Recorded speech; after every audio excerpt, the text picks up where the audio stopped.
Rainbow Sun Franks, ConsoleCreatures.com, reunited with my dear old friend. We're going to talk some hockey. Looking forward to talking some NHL 14 with you. Yeah, a lot of new stuff. We've been talking about the fighting and talking about a retro look at some of the older stuff, and talking about popping some packs on the Ultimates. Yeah, Ultimate Team, some Hockey Ultimate Team. But let's get started. What would you like to show me first in the next installment of EA Sports NHL franchise? Yeah, I think the first thing, let's go into regular gameplay. We'll have the Habs take on the Leafs, and we'll talk about some of the new features. Oh boy, you just want to start there, huh? Right in there. Well, we didn't go Boston Leafs, we'll go Montreal Leafs. Yeah, perfect. I like that. Yeah, big thing for NHL. Well, Boston hurts us both, I guess. Well, we won't talk about that. Being from Vancouver, yeah, we don't talk about Boston very much. Exactly. So big thing with NHL 14, this year it's about the big hits, the real fights and unbelievable speed and skill. And for us, when we look at what makes an authentic hockey game, it's getting all three of those things in perfect balance. And the fantastic thing about being part of EA Sports is we're able to now leverage all the technology from all the games, leverage their features as well, bring that over to hockey to make the best playing game as possible. So all of that thing, we have some collision physics from FIFA in our game this year, brand new Enforcer engine in the game this year, leveraging technology from Fight Night. So really just... And my favorite gun from Dead Space, I think, should be available. Future iterations, maybe. So let's get into gameplay right now. Let's do this. As always, looks beautiful. Oh, wow, there it is. It's really crazy. Every time a new game comes out, it just becomes like I'm watching a game on TV even more. Yeah. Like, there's been times when I've walked into the room and James has been playing, and I'm like, who's winning? And I'm like, wait a second, it's not even hockey season right now. Yeah, you know what? We developed the game in Vancouver, and the great thing about making the game in Vancouver is our development team, 95% of our development team plays hockey, grew up playing hockey, understands hockey inside and out, is a hockey fan. Probably more importantly for the product, they all play the game. So we're all consumers. We're making the game that we want to play, leveraging the feedback from the fans and our development team. That's what makes this game so great and so authentic, like you mentioned. Yeah. And it shows, and the improvements show year after year, and it shows in the success of the game. It's become and has been the staple as far as hockey goes forever. Big shout out to Tim Hortons. Tim Hortons gets the support in the game. Yeah, we love that. Little double action going on. Let's talk about, you just took a shot, let's talk about the mechanics and stuff. How have they changed from last year and as far as being on the offense? Yeah, big thing this year, we talked a little bit about the aggression piece, we'll talk about it more, but one of the things we wanted to do on top of the aggression is give people the ability to pull off moves, literally just by pressing, L1 or the left bumper, depending on what console you're on, you can pull off our new one-touch deeks. We want our fans to be able to feel like superstars and not have to worry about crazy button combinations in order to do those moves. In our past version of the game, all of our depth is still there with our controls, but you have to use the left stick, the left bumper, plus the right stick to do it. You almost have to pre-plan your move before executing. That's what I found a little bit less here. Whereas in real life, you see a guy stepping up for a big hit, and you want to be able to read that situation, react to it quickly, and have all of our fans be able to react to it quickly, and that's where the one-touch deeks came from. Very true. So literally, just a single button press can get you. I'm going to go this real quick and stop you here for a second, and just show you a little bit of the NHL collision physics. Again, leveraging the technology from FIFA's Player Impact Engine to really overhaul our physics. Here's an example. We got Plekanec here, a little bit off balance. JVR comes across the middle here, lays a body on him, and you see the legs and the limbs going. So we can't get that fidelity with just animations. We'd need thousands of animations. So that's the power of physics for us. Physics allows just whatever happened with real life, bringing that into our world. So looking at the size, the strength of the players involved in the collision, looking at the initial point of contact, looking at how fast the players are going relative to one another. And that's what makes the physics come to life for us this year. So stay in school, kids, because that's math. It is math. It's a lot of crazy math calculations that are beyond my comprehension. Oh, and mine as well. Absolutely. My grade 11 math just won't cut it for that, I don't think. The other thing you'll see as I'm playing here, one of the great ways to score this year, we really focus on the setup game, so working the puck around in the offensive zone, getting it back to the points, a lot of work with our points, keeping the puck in. Lots of complaints, the past couple of years around players going offside and things like that. Yeah. So a great way to score this year. Work it back to the points. Look for deflections. Look for screens. Also look at the goalie. You can actually look up, read where the goalie is, look at his positioning, and actually start to pick corners, just like you would in real life. What about defense? What are the advancements in defense that you can talk about? Yeah, so in defense, on top of the new physics, so new tool that you have, throwing the big hits. Yeah. The other thing we focused on, last year with NHL 13, we put in the new true performance skating. And when we saw that the way that fans were using the true performance skating, it really favored the offensive players more than defensive players. This year, our focus was on just giving the defensive players some of the same tools and abilities and agility that we gave the offense last year. So the ability to strafe like you would a first-person shooter, keeping your shoulders facing up ice so you can line a guy up for a big hit. The ability to pivot faster, and just give really more mobility to counter the moves that we gave the offense last year. I'm glad that you did that because I did notice while we were playing it, I had a bit of difficulty, especially playing against the AI sometimes on defense. It was hard for me to get up and get the hits that I think like what I thought I was set up for. I wasn't absolutely getting done, and it was kind of weird. Yeah, and with our true performance skating on the offensive side, the feedback we heard from the fans was that awesome. It was awesome. People really, really loved it. But the one piece of, critical feedback we got was that, when it came to turning, we focused on the momentum and making it feel like what it's like to turn, like going full speed. But people felt it was a little bit too much. It felt a little bit like turning the Titanic at times. What we heard. So we dialed that back to a little more realistic levels. But agility, yeah.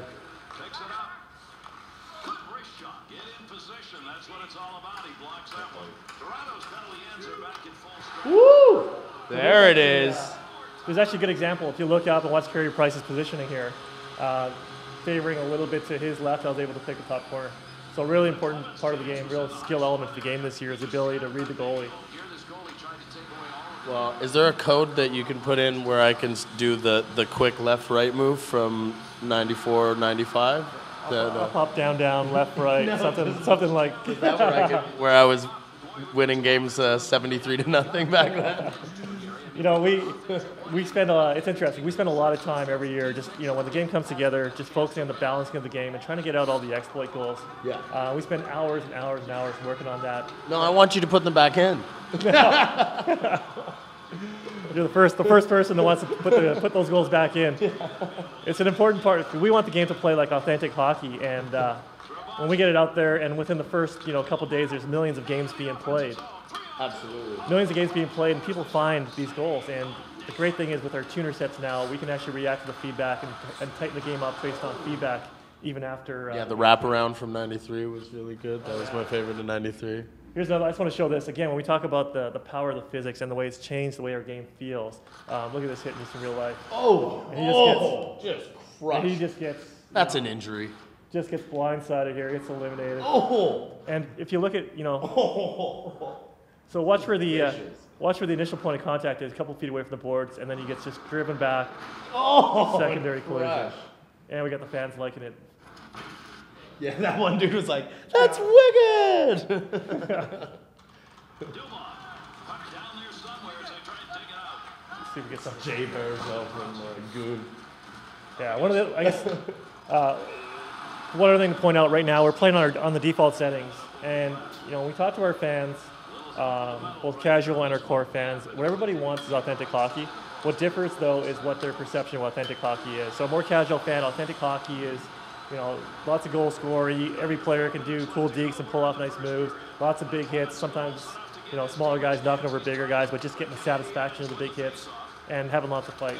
And for me, it's literally just fighting a lot. So let's talk about that. Let's do it. brand new enforcer engine in the game. Again, taking the technology from Fight Night, bringing it over here. And in past versions of the game, our fighting has been about. It's felt like a one-off mini game where you go into a first-person camera view and the players on the ice disappear. It just really felt disjointed. This year, I didn't mind it, but keep going. But you like this year better. I mean, absolutely. This year's all about being in the moment and telling that story of why fights happen in real life. So if you go after a star player, you go after Phil Kessel and throw a big hit on him, you can expect a tough guy on the ice to come over, say hello to you, and want to dance, just like in real life. Yeah. We also have, when the tough guys have the stage fights and they talk to each other off a face-off, sometimes you get a fight out of that. So lots of different variation within the fights, how they start, lots of variety in the mechanics of the fight, lots of depth with it as well. Throwing overhands, you can throw uppercuts, you can dodge, you can counter, you can get a guy down, hold him down, and throw punches. Lots of great depth in the fight, and the guys really did a great job pulling together all the different elements of it. Well, what's funny is by taking it out what you said about it was sort of like a mini game and felt removed. By taking it out and making it more realistic, what you actually did was make it a way better mini game. Oh, absolutely, absolutely. And it's when we look at the game as a whole, it's not only about the fighting, which we're really extremely proud of. It's the combination of the speed, the skill, and the aggression pieces of the fighting and the hitting, and getting all those things in perfect balance. If we didn't focus on the rest of the game, just had the fighting and the hitting, people wouldn't be playing for very long. And from your perspective, just totally personal, what's your favorite thing about this next installment of the series? So my role on the game as a producer is to take a higher level vision of it and let my other producers work on the details. So for me, seeing the perfect balance of the speed and the skill with the one-touch steaks, the true performance skating changes, in balance with the physical elements of it, the aggression piece, I think is what I'm most proud of and how it all came together. So is this the best version ever? Without a doubt. Without a doubt for us. Being able to leverage all the great technology, bring it over here, all the feedback that we got from fans to help fine-tune the core elements of the game, and some of the frustrations from previous years. It really all came together, and the feedback we've had with our demo, which has been out for a week now, which has been unbelievable. Something we're really proud of. Yeah, I mean, it's a huge game around the world. Everyone loves it. And in Canada, we live for this every time it comes out. Oh, yeah. Let's talk about the Ultimate Teams. I know the Hut. I know we have a guy on the Console Creatures squad that's huge into the Madden Ultimate Team, so he's looking forward to the hockey version. So tell me about that, whatever you can. Yeah, so Hockey Ultimate Team, it's basically a fantasy mode. There's a nice little goal from the point, and again, working through the screens. It's basically, you're the manager of your team, and you want to open card packs and build your team up. The more games you win, you get pucks, which is our in-game currency. You purchase card packs, and you start to build your team based on the cards that you get and the players you get in the pack. You want to basically build your team of superstars and compete against the rest of the world. This year what we've added is online seasons. So again, when we talk about leveraging technology from within sports, one of the great features from FIFA's Ultimate Team is their online seasons. It's a 10-game season where based on how you perform during the 10-game season, you can get promoted or relegated. So that's a new, exciting addition for us, the Hockey Ultimate Team. Oh, here we go. Oh, here we go. Well, let me just... Ooh.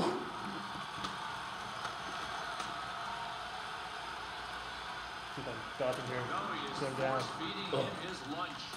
Oh. Kind of with the upper pat. There it is. Oh, there it is. Jersey down. Dim. Oh, no. Oh, you turned it. You turned it on me. I know. That was awesome, actually. Oh. Trying to get him down there. Oh, he caught me. Oh, and the button. There's no coming back from that one. Yeah, so the great thing about Hockey Ultimate Team is, me personally, and watching people play Hockey Ultimate Team, I spend more time in the front end customizing my team, making sure I get the chemistry right to get the most out of my team, the players that I have. I spend more time in the front end than I do probably in game itself. So the game is kind of like, let's see how all my managerial skills came together on the They're in the game. They won the fight. Can that be translated now into a couple of goals? Now that we've seen this, there's something else that comes into play, which is something that I played quite a bit of in my early developmental video game years. Yeah. And this is the anniversary mode, so let's talk about that. NHL 94 anniversary mode. So it's the 20th anniversary of NHL 94. I'm going to take in Boston against the Leafs here, and we'll see what happens. Don't do that to me. Hashtag too soon. So, NHL 94 was such an iconic game in the franchise, the EA Sports NHL franchise. Everyone that played it has such great memories. Sitting on the couch in their mom's basement, playing against their buddy, talking smack. I was at Gabe Charnetsky's house. He had a room sort of at the top floor, and me and him used to just go nuts playing this game. Everyone had their house rules. You can play with Roenick, or you can't play with Roenick and the Blackhawks. No, yeah, I know. Roenick was a problem. Some goals you're allowed to score, some goals you couldn't, all the house rules. But everyone had such great memories of NHL 94. And, what we did, so we knew that we wanted to tip our hat to that great mode in NHL 14. we put in 2006 on the PS2 disc, we actually emulated an emulated version of 94. What we found was people played it for about 5 minutes, like a lot of retro games. Like, just like I remember, but actually playing the real version of the game is better, and you know the memories are actually better than what it was like playing the retro version. So we knew that we didn't want to do that. So what you see here is you're seeing modern day players, modern day environments, leveraging the power of the modern day console with retro elements. You heard the organ music on the way in. You're going to see the blue ice, the star player indicator underneath players. I love this idea. You're going to see retro celebrations and retro art of the Power Race, some 94 on the Jumbotron there. And again, it's simple pick up and play hockey, button controls. Turbo button is square, X to pass the switch player, circle to shoot and hit. Throw the rules out the window, throw the strategies out the window. Just anybody can pick this up and play with. It's like the steampunk version. It's like a retrofuturism version of the game. Absolutely, and it's about lots of speed. You're going to see how fast the players skate around the ice. And because it's physics, now the players are going twice as fast. You get way bigger hits. There's the blue ice. Amazing. So it's about, it's about the stars. Yes. the stars. Oh, there you go. Quick goal, big hit already. Quick goal. Helmet popping off. Helmet popping hits. I love this. Let's see this quick goal here. Whether you played our game for the last couple of years or haven't played it since '94, anybody can pick this up and replicate that experience they remember on the couch. And this is our take on the '94 experience, taking some of the best elements of it and bringing it into NHL 14. What a great idea. And for old gamers like me, I'll spend a lot of time here. I love that the stars are there and the pixel numbers and everything. Oh, yeah. It's great. There's Chara. He should be illegal. That's. He almost should be illegal. Oh, there we go. See? It looks like the left-right goal has been implemented in this. Amazing. Let's do this. 73-0 in the next 5 minutes. I think you can do it. It was interesting as the both started to come together, whether or not we'd be able to replicate some of the celebrations there, replicate some of those great goals that people remember from '94, and with the speed of the players, you get this stuff back. Boston's building on that lead. What now? It's all modern players, though. Is there a way that you can get some of the players from '94? Can you? What about the rosters? Is there anything like that? Or so it's all modern players. We're defaulting modern. This guy goes on the bench there. It's all modern players in the game. Okay. We do have some legends though. We have. Just really, we're in Toronto, right? Forgot which city I was in. Yeah. You know how we feel about that. Yeah, so we have Gretzky, Lemieux, and with '94 we had to put Jeremy Roenick in the game. So Jeremy Roenick's in the game as well. Literally, you just said the only guys I wanted to hear. There you go. So we're good. We did it just for you. Yeah, thank you. I love that you guys get my emails. I know I send a lot of them, and the dick pics get weird, I'm sure, but it's gonna be fine. So thank you for this amazing run through. I look forward to getting to play this at home, and thank you for your time. Thank you. Always fun.